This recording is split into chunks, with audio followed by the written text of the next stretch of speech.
power.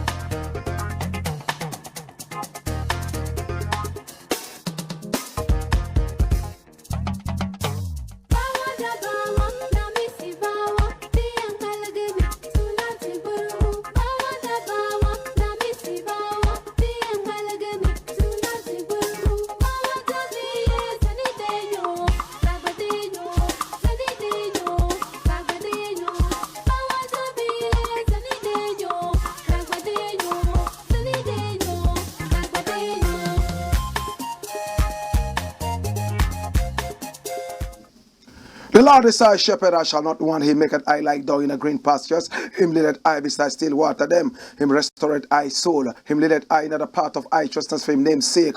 Yea! Though I RASTA, I go walk through the valley of the shadow of death. I can't fear no evil, for thy rod and thy staff them comforted I and I. Who prepare the table before I, in the presence of our enemy them, who anointed I head with no oil, my cup runneth over. Surely, goodness and mercy, I go follow I all the days of I Ivan. May I go dwell in the house of the Lord God Jah. Kadamawe Grumabe Atela E. I give thanks and I says unto the name that is greater than every other name, and with the mention of that name, every knee must bow. He that dwelleth in the secret place of the Most High Jah shall therein abide under the shadow of the Almighty, where 2 and 3 meet in the name of the Most High Jah. And that's so Jaja there. If Jaja never build up your house, the builder I go build it in vain. Same way. If Jaja never watch upon them same house when built for you, the watchman I go watch it in vain. The name of the Lord is a strong tower, and the righteous run into it and then be saved. Many are the afflictions of the righteous, but Jah shall deliver him from all of them. And I give thanks and I says unto your name, King of Kings and Lord of Lords. How Mauso Golisa, I don't know what to, and what a sick player for. Ya Allah, Ya Allah, Ya Allah, Ya Allah. Subhana wa ta'ala, Subhana wa ta'ala. This is the Black Pot, aka Kukushunemo, where we speak truth to power. And my name, Black Rasta. Now in every traditional African home there is a black pot, and each time this black pot sits comfortably on the fire, even uncomfortably, and fire is activated. The ingredients in the black pot would have been the sacrifice of the day. How? They would have gone through a lot of sacrifice. Now they are of different colors, different shapes, different sizes, different aromas, and even different smells and tastes. Yet they put aside all these differences to be subjected right there in the black pot to some amount of heating, so they can produce one homogeneous product known as food. Food that will not benefit them, but benefit us as the eaters, nourish us. Selflessness, my brother, my sister, that's the selflessness Africa demands right now and needs right now. Now, just like the big black pot, Africa is that black pot, and we are the ingredients. Inside the black pot, we represent the ingredients right on the continent of Africa. We need to put aside all our differences, put aside all our misunderstandings, and agree to disagree, so that we will be subjected to that heating, so we can produce the product that will benefit this generation and other generations to come. We must be a tree planting generation. We've planted too many tomatoes and pepper. It's time now to upgrade to tree planting. I'm speaking in parables. We should not be too interested in gaining right now.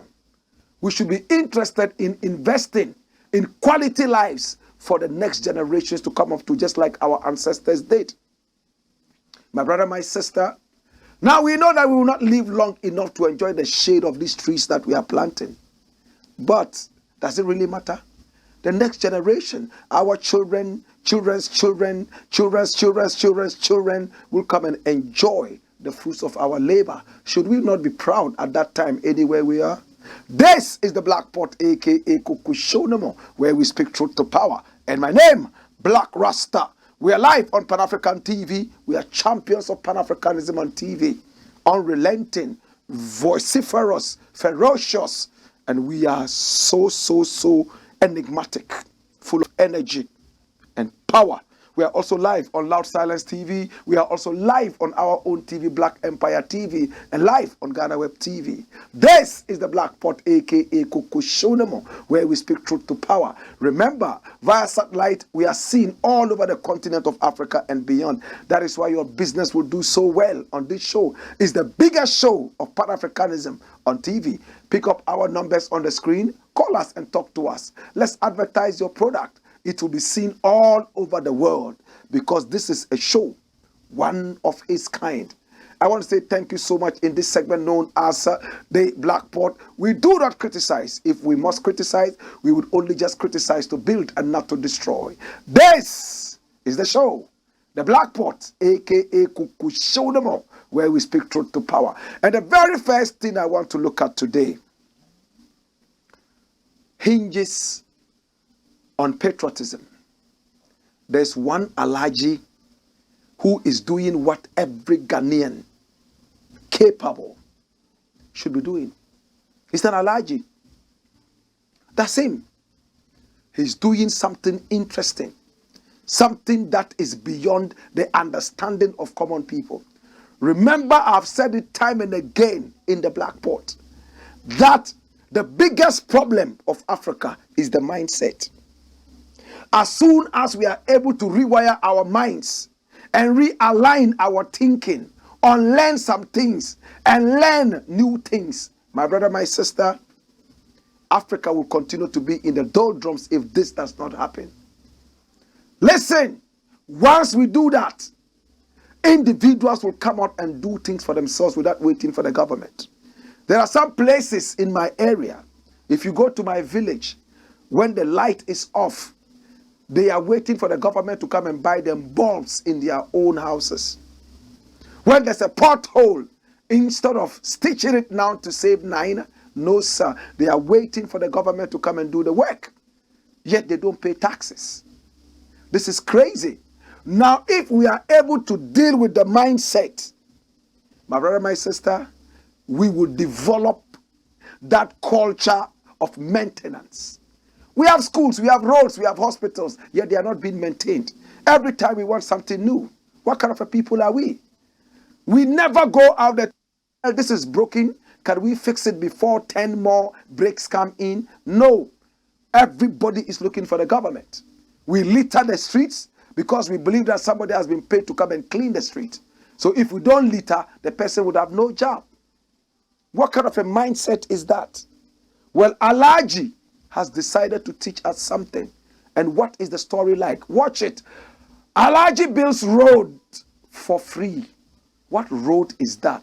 Let's get the details. Watch this as it rolls on your screen. Watch it. It says PMC Constructions reshapes dangerous Kobidi Road for free. PMC Constructions, that's the outfit, reshapes dangerous Kobidi Road for free. Where's Kobidi?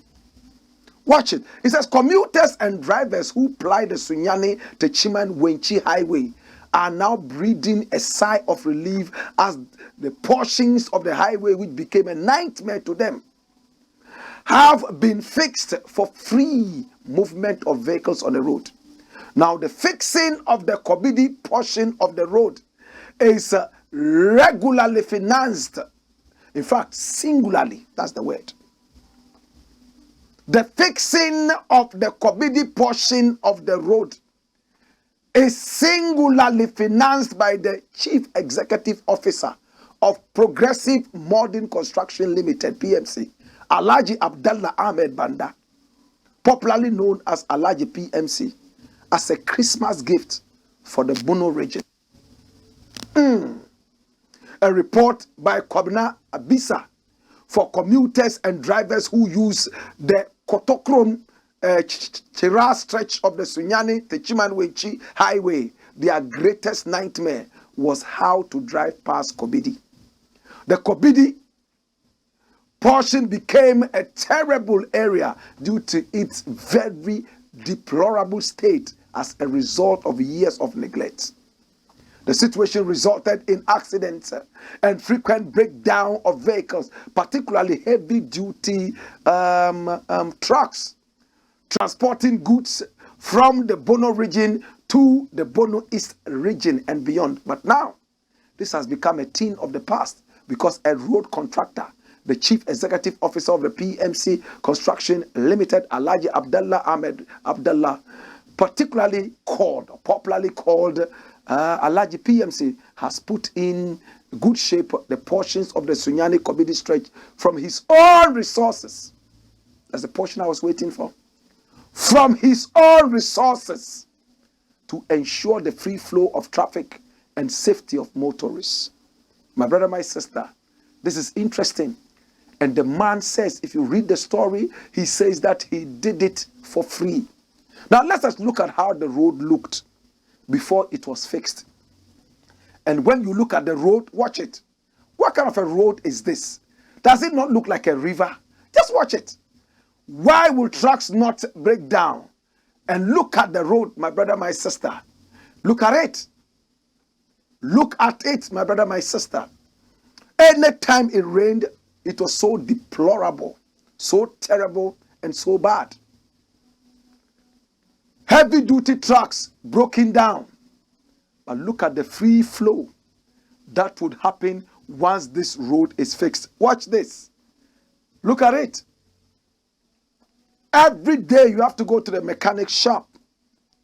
Look at this. Heavy-duty vehicles breaking down night and day. It's an eyesore. Thieves will take advantage of this and come there and disturb motorists. Look at the road. Can you call this a road? Can you call this a road? Alhaji Abdullah himself decided that no. Listen, I'm a contractor. I'm not going to wait for anybody to come and fix this. I'm going to use my own resources, fix this road. After all, it's my own people. Now, if we all decide to develop that kind of thinking, then we know for sure that we are ready for business. We are ready for common sense. We are ready for patriotism. Look at it. Look at the road. Now people are plying it, moving peacefully. No cars are breaking down. And you'll be shocked that within no time this road is going to be in a deplorable state again because they would overspeed on the road. Create potholes in there. And because of the lack of maintenance we have, we are all going to be in trouble. Look at how the road looks like now. Look at it.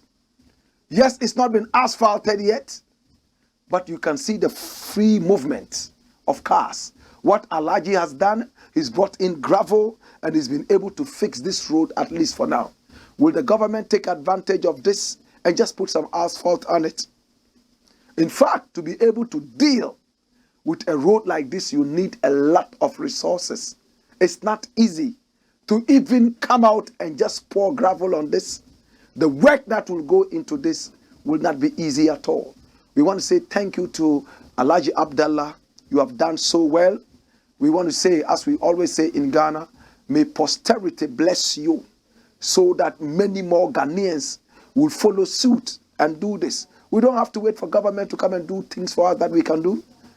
You'll be shocked that his family would come insulting him. And the public toilet in our area is very bad. You didn't do it. You've gone to do a road. Who eats roads?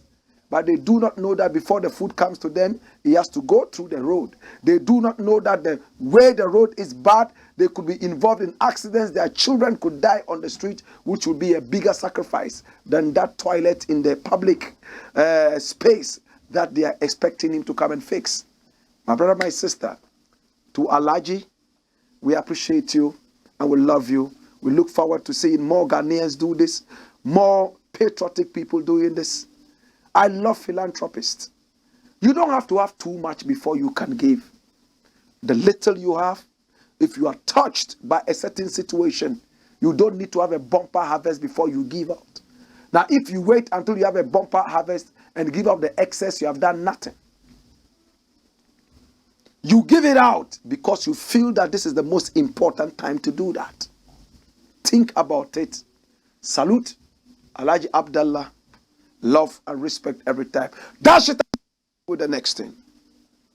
Next thing I would like to look at, and I need you to come along. This is interesting. Ghana asks for more second-hand clothing. Bruni Wewu. Come here. Ghana asks for more second-hand clothing. Bronyiwewu.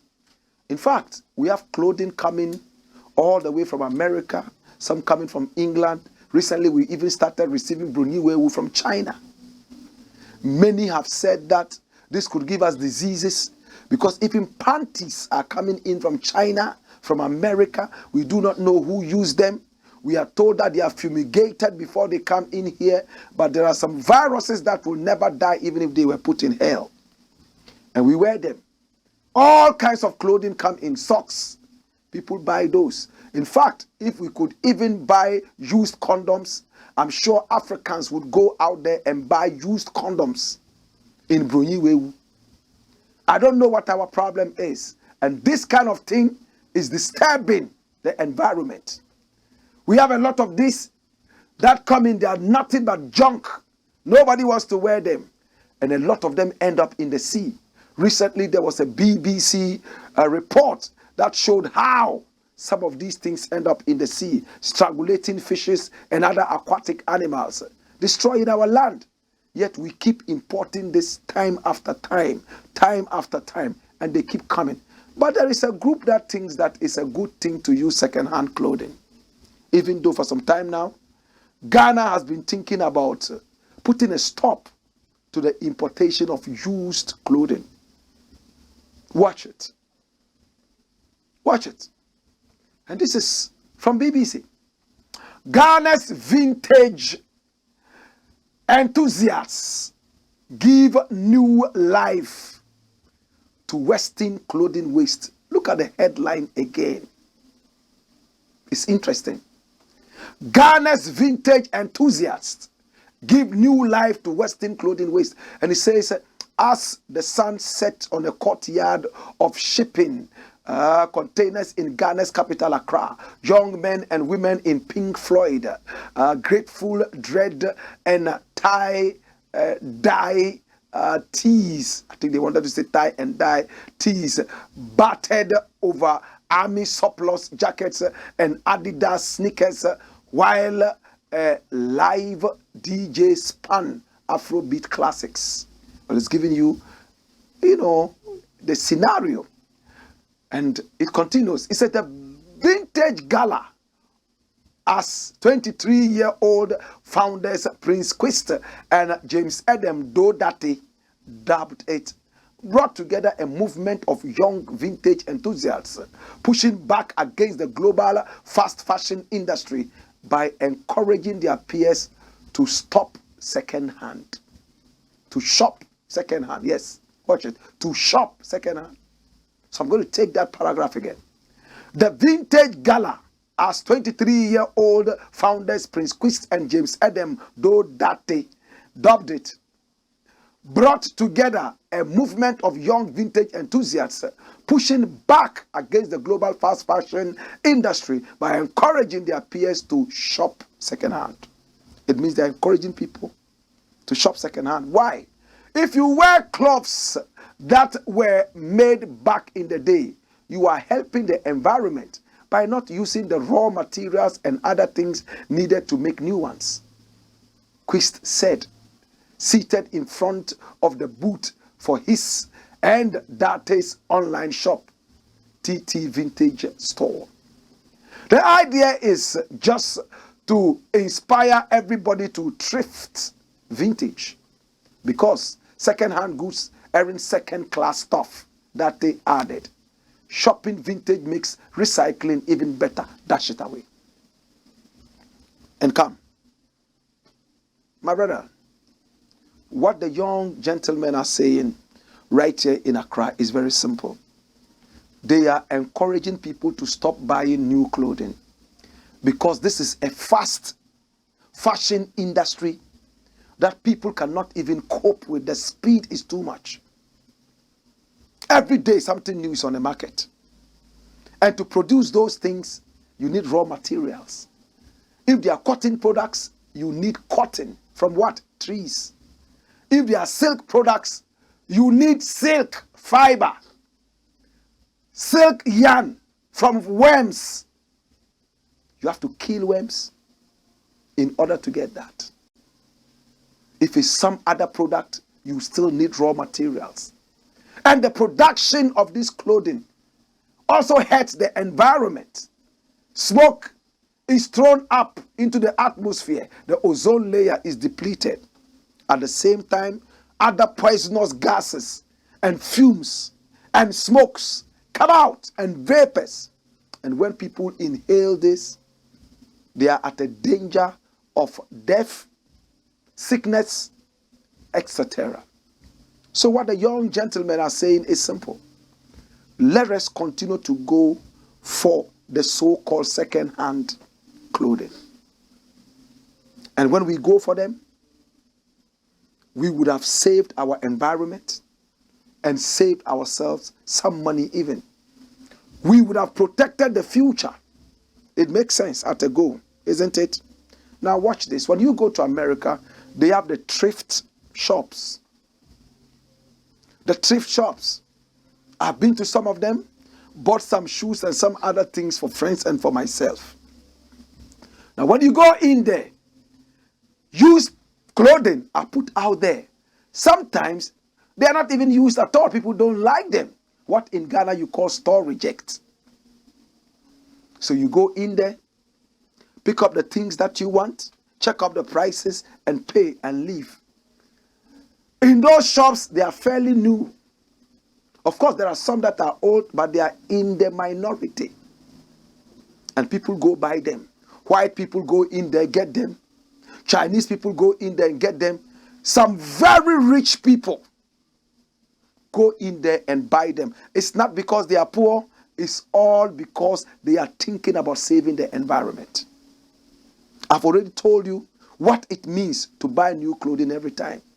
Anytime you wear new clothing, you are supporting the depletion of the ozone layer. You are supporting the depletion of human life.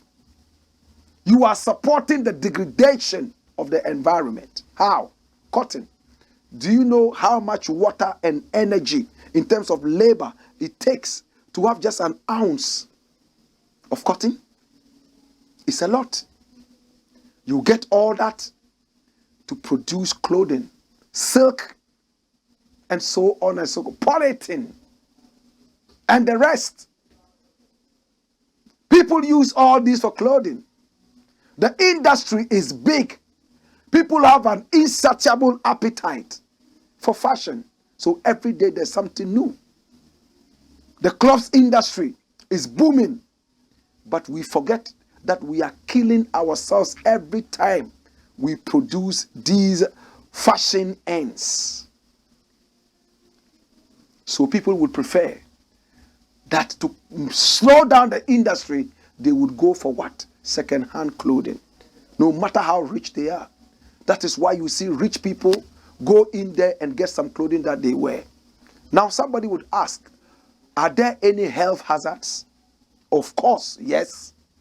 Listen, man, even when you go for brand new clothing, you still have health hazards. Your skin will react to different products differently. So when you go for second-hand clothing, the best thing is not to wear them straight away. You subject that to good washing. Use some good soap that can kill almost every germ around it. And then you sun dry it before you would wear that. You iron that. You would have at least, by that time, killed 99.99% of all the germs and viruses that would have been around it. That's what it is. So yes, there are dangers, but you can deal with those dangers. Now the young men are saying that this is what we need to deal with. But listen to this interesting thing. If we all agree to do this, yes, we will save our environment.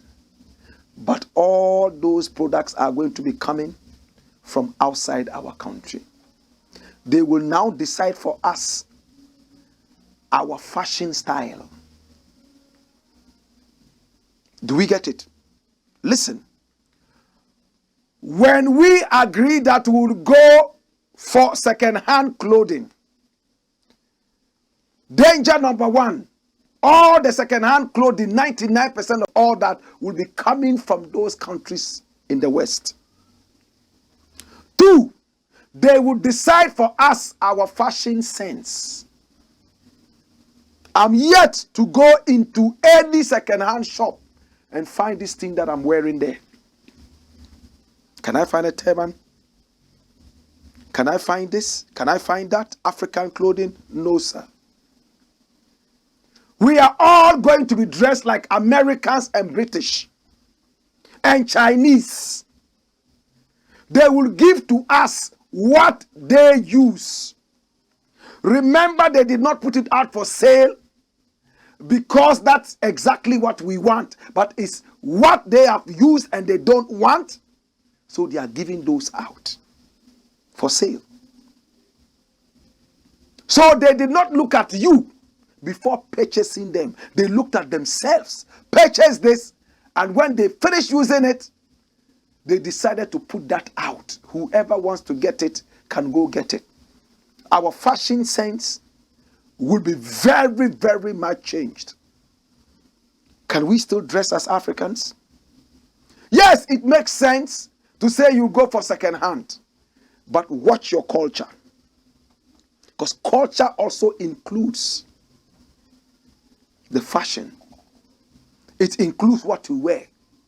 The Zulu man has what he wears. He can never find it in the second-hand shop. The same way, we have kente and all that, which you will never find in any second-hand shop. Are we going to do away with all these, or will blend them? What do we do? You know the way out? Ban all those imports. Second-hand clothing. Ban them. Let's produce them all here.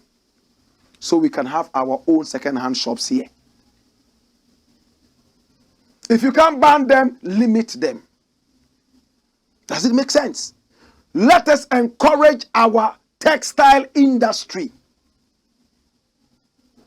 Let us be able to control our textile industries so that at least we do not endanger the environment that much. Number 2, we keep our culture. And thirdly, we can have our own second-hand clothing industry right here. So that, well, if I am Muslim and I want second-hand something to wear, I know where to go and get a jalabia to wear.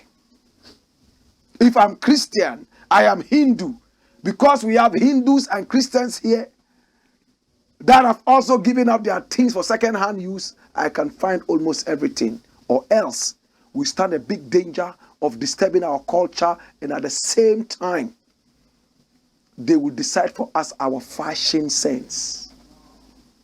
The whole world cannot dress the same. That's why you sit here and have winter clothing here, which you don't need. You see some of these guys wear them very thick and heavy. They are sweating in the sun. Some of these idiotic politicians will wear some of these suits, sweating under the hot sun, and they say they are cute. It's because somebody has decided for you your fashion sense.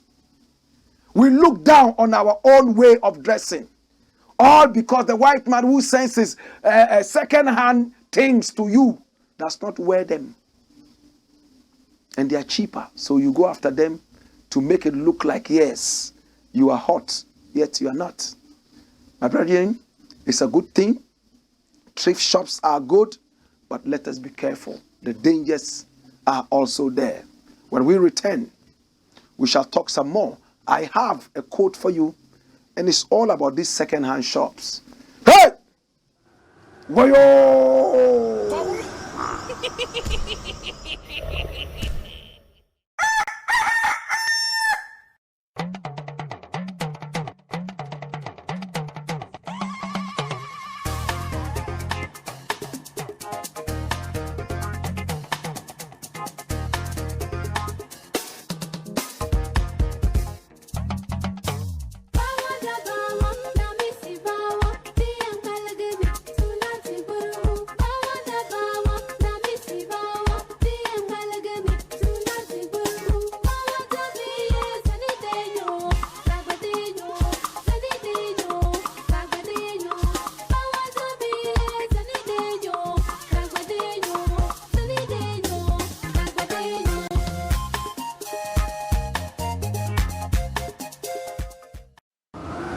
Wagwan, Skipper George. Blackpot, Coco Show, man.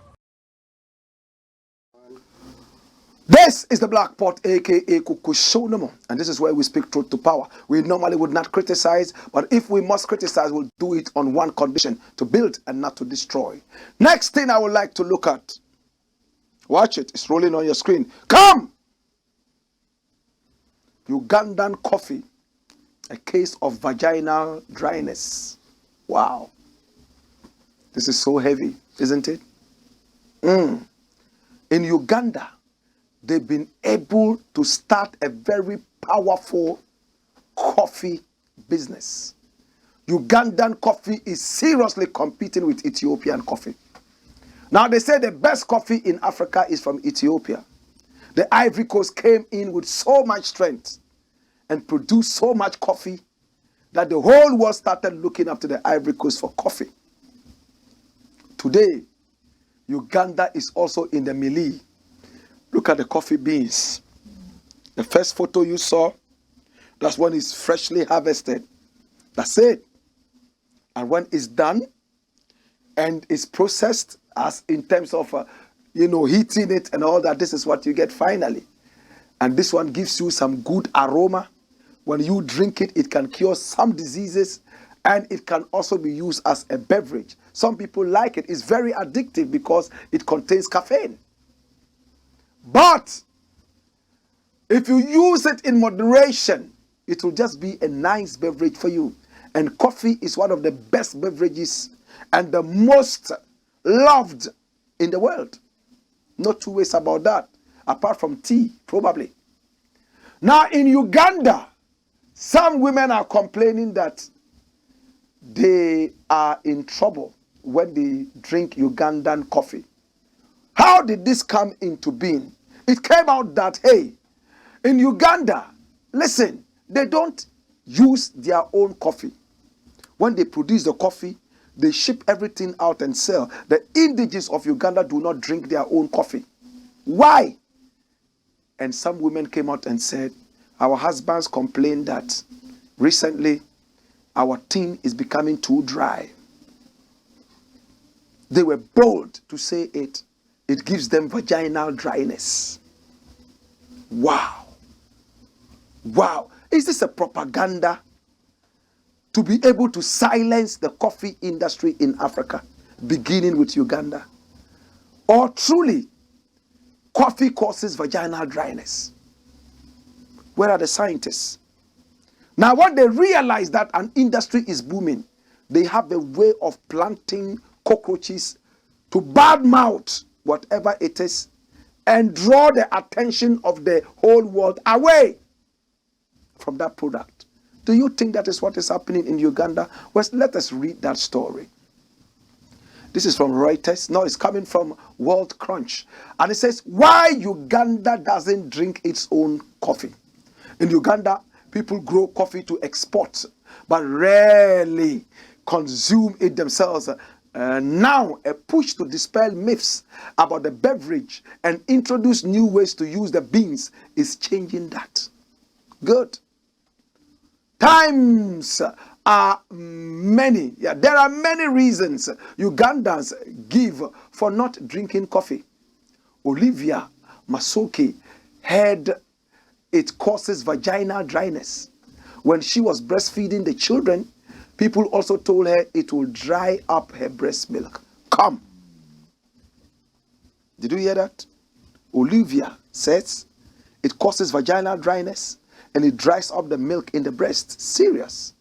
Masoke grows coffee, bananas and cassava. The mother of 5 from Mukono in central Uganda has been a coffee farmer for more than 42 years. Although the cassava and bananas she plants are for her own consumption, she has tasted only a handful of coffee beans after a friend said they would keep her alert in her old age. She sells most of the coffee she harvests. When it's ready, men come in trucks and take all, she says. Although coffee is one of Uganda's main agricultural products, making up about 15% of the country's total exports. Can you believe that? 15%. Watch this. 15% of the country's total exports. Locals like Mosoke consume very little of it. They are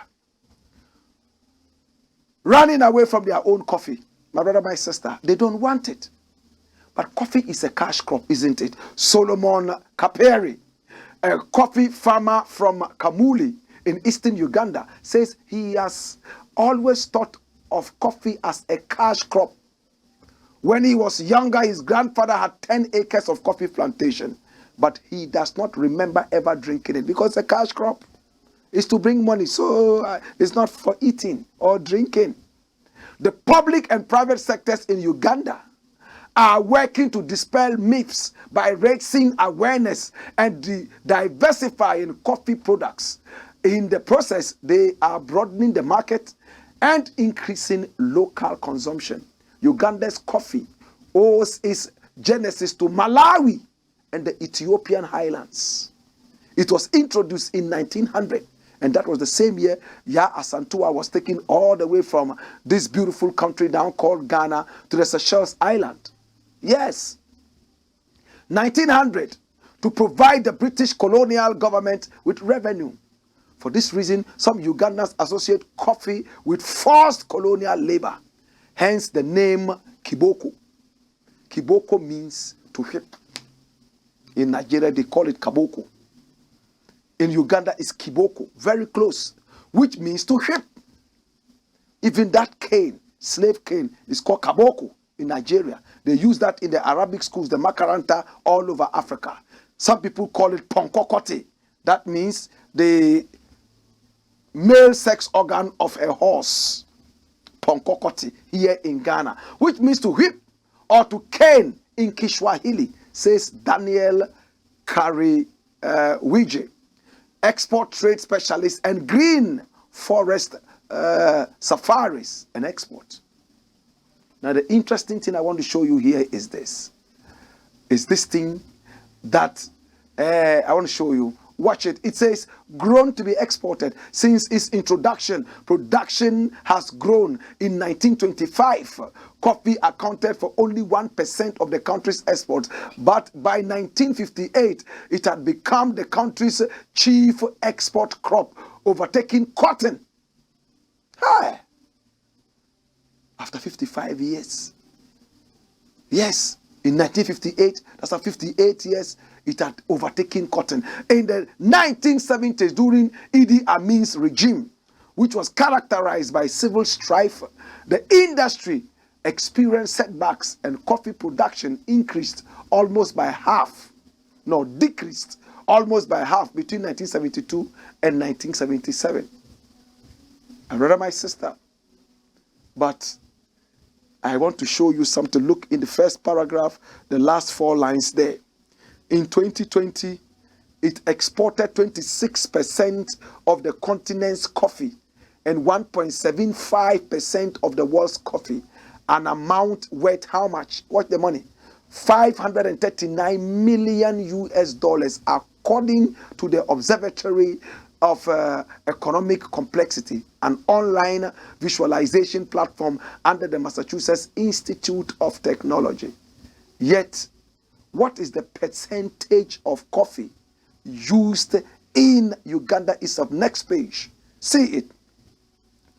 When you look at it, it's terrible. Watch it. In 2018, Ugandans consumed only 3 to 4% of the coffee produced in the country, according to Parliamentary Committee report. Dash. They produce it, and the highest amount that they consume their own product is 4%. And the reasons? 2 reasons. 1, it causes vaginal dryness and dries up the milk. That's 1. And number 2, but it is a cash product. We don't see it as food. We just produce it to give out. My brother, my sister, somebody is sitting somewhere and wants to discredit African coffee. Give a dog a bad name and hang it. They give you a bad name, then they hang you. Now they've started talking about vaginal dryness. Which woman wants that? That it dries up the milk of breastfeeding mothers. Which breastfeeding mother would go for something that will dry her milk?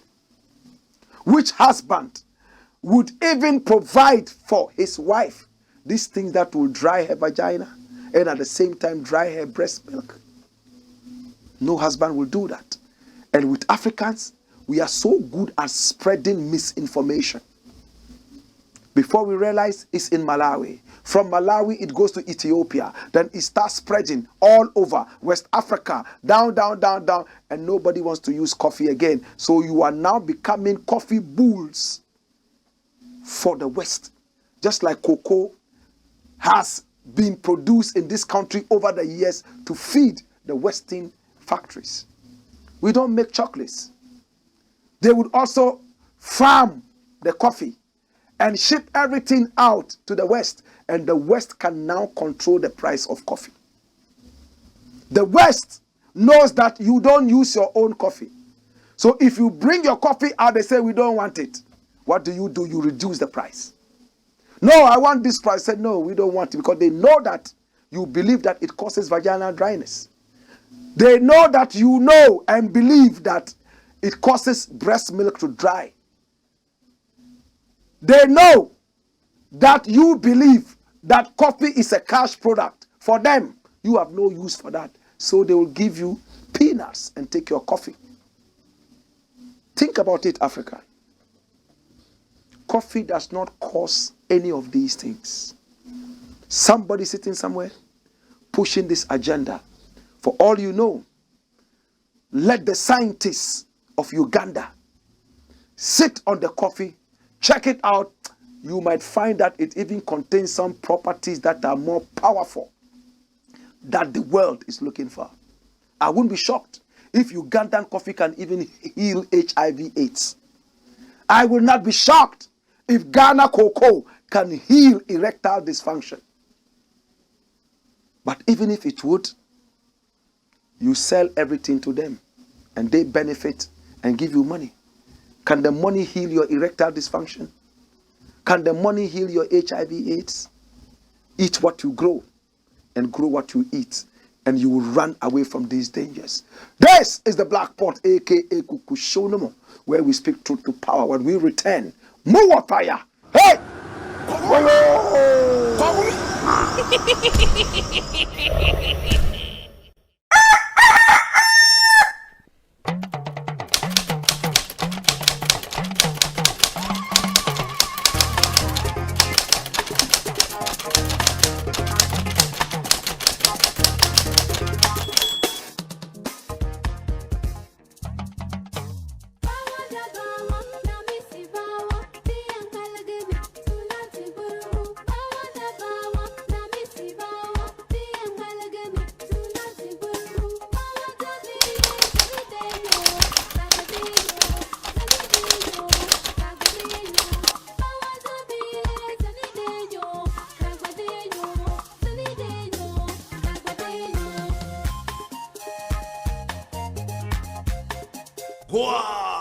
Skipper George.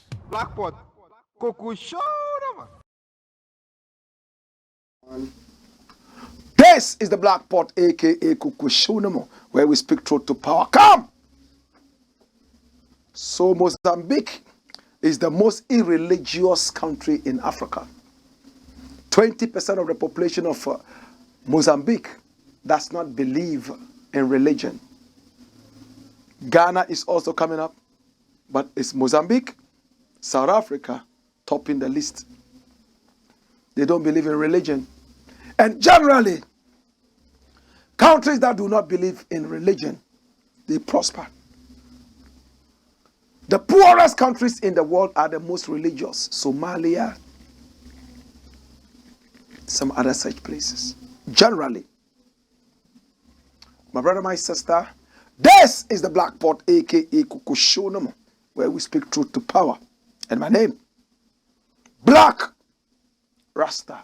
Next thing is rolling on your screens. What does it say? It says, Russia refuses to sell oil to Western puppets. Russia is at war with the West. The West has come together against Russia because Russia decided to go all the way into a very peaceful country called Ukraine, and boom, boom, boom, boom, bombs are flying all over the place. Yes, they could have been right in the sense of the fear of the threat that was looming, because some people were coming in there to install weapons at their backyard. In fact, when some other country like that was going to do that in Cuba, there was war. So Russia felt threatened that just next door, America was coming in the name of NATO to set up military camps and all that. And Russia is not a friend of America. So Russia said, no, we won't agree. Ukraine said, no, we want to join NATO. We want to join this. Hey, trouble. They couldn't sit down and let understanding work. We are not blaming anybody, but I pray that they are able to come together and reason and find a lasting solution to this, because war is never an option anywhere. Today, so many people have died. African prisoners in Russia are forced to go to war, and they are being killed left, right, and center. With or without training, they'll push you in there like a buffalo soldier. You'll be slaughtered. And for them, it's a way of paying Russia what Russia has done for Africa. And I sit back and I wonder. Now Russia is refusing to sell oil to Western puppets. Who are these Western puppets? Roll the guns. Look at the headlines. Russia bans oil sales to countries using price cap. Russia has banned oil sales to countries and companies that comply with a price cap agreed by Western nations earlier this month. The price cap, which was agreed by the G7 group of nations, Australia, and the EU, came into force on December 5. Did you get that? The cap prohibits countries from paying more than $60, and that is 50 euro and 50 pounds, per barrel of Russian oil. So that means they have decided the price of Russian oil. Nobody should buy it more than $60. Nobody should buy it more than 56 euro, more than 50 pounds. Russia has now said its oil and oil products will not be sold to anyone imposing the price cap. The presidential decree said the ban will take effect for 5 months from 1st February until 1st July. The decree also said Russian President Vladimir Putin could give special permission to supply to countries that fall under the ban. The G7 group of major economists first put forward the idea of a price cap in September in order to stop Moscow from using oil revenue to finance the war in Ukraine. That's all I need. Dash it away. So you see, Russia is gone to war. First, they made sure that transfer of money from and to Russia, they blocked all that. The Russian currency rose, and they realized that, oh, Russia has some powerful products that it continues to market. And Russia came out and said, hey, if you want to buy anything from me, use my own currency. A very powerful way of making your currency maintain weight and fly higher. The wheat was from Russia, oil, gas. Even England and some European countries depended on Russia for gas, depended on Russia for wheat, and some other such products. Russia is the only country in the world, not even America, that can stay on its own products for several years independently without importing. If it's gas, they have it. If it's fuel, they have it. In terms of petrol, diesel, and all that, they have that. If it's ammunition, they have that. Hey, if it is food, they have that. Unlike some other countries that will have to depend on others for whatever, Russia can stay for several years without importing anything. It's so independent. So the West decided that they must find a way of crippling Russia. The sanctions against Russia. Anybody who wants to buy Russian oil, don't pay more than $60 American for a barrel of oil. Even though that might not be the price on the market, it's a punishment for Russia. So when Russia brings out the oil, say, oh, we won't pay more than $60. Russia is now saying we won't sell to anybody who is a puppet of the West. We will keep our oil and use our oil. We will be able to stand firm and will be independent. We shall see who will come for our oil. That's what Russia is saying. My brother, my sister, bread prices increased. All because of this war. One war, Russia-Ukraine, brought so much hardships onto the world. This shows how powerful these two countries are. Hey, all the countries in Africa can go to war. People don't care. It won't affect them in the least until they are looking for raw materials like cocoa and coffee. Then they will come to Africa and realize that, oh, we are fighting. Africa must make itself important. Africa is the future of the world. If Africa comes together, Africa will certainly be the future. Nkrumah saw this. So the CIA and all those agents of Satan, Lucifer, came together and crumpled his efforts. He was looking at the Congo Valley, where we would produce enough food to feed Africa and even export some. Today, that dream never was.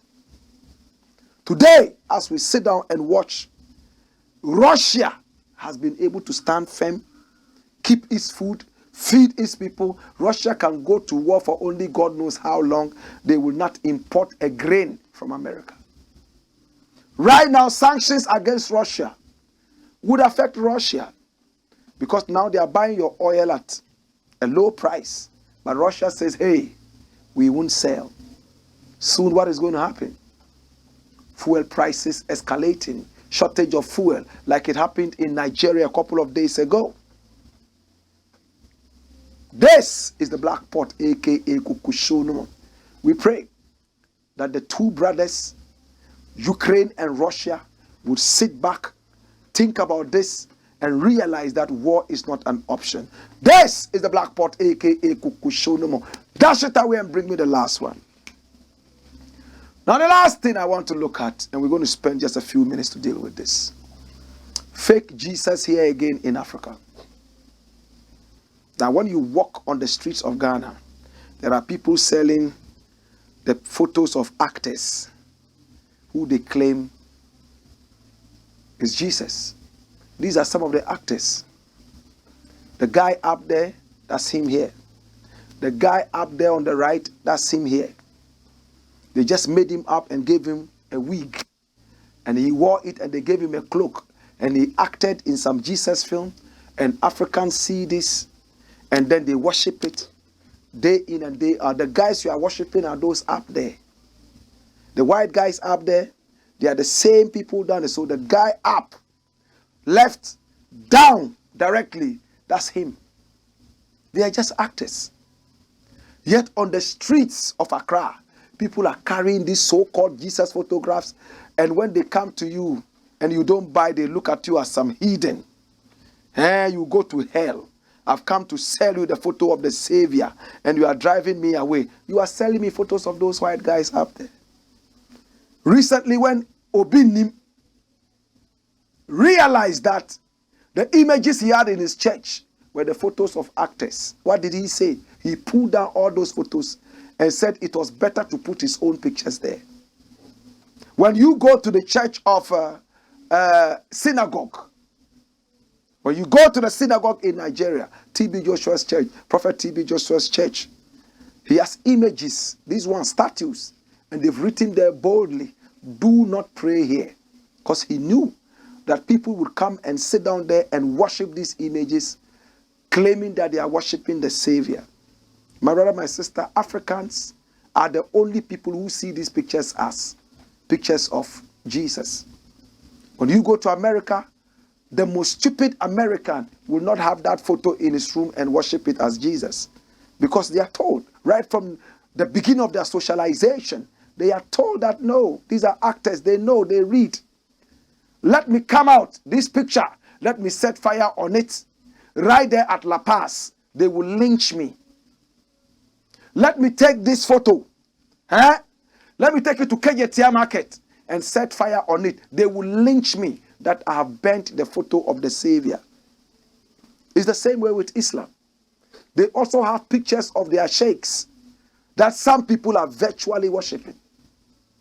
Meikano, you see his photos everywhere. Some people are virtually worshipping that. Yet Islam does not agree to that. And some other photos. My brother, my sister, hear me now. Africans need to rise from this religious foolishness. This is what is making us kill our brothers and sisters all over Africa.